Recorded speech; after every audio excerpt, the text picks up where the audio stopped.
Dionis Siciliyada ən vacib şəhərlərdən olan Sirakuzanın hökmdarı idi. Onun Damokl adlı bir əyanı var idi. Damokl hər gün Dionisə kralların yaşadığı zövq-səfadan danışır, onu cana doydururdu.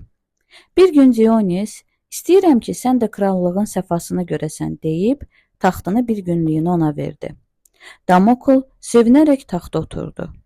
Bu vaxt o taxtın üzərində at tükündən asılmış iti qılınc gördü. Qılınc bircə tük ilə tavana bərkidilmişdi. Damokla yerindən qalxmağa icazə verilmədiyindən bütün gecə beləcə oturur. Dionis hiləgərliyi ilə məşhur idi. Həmin gecə Damoklun həyatının ən əzablı sınağı olur.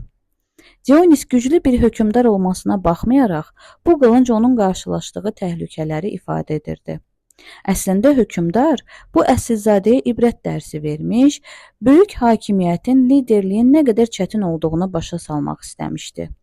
Beləliklə Damokl krallığın heç də kənardan göründüyü kimi zövq-səfadan ibarət olmadığını gördü və eyhamlarından əl çəkdi.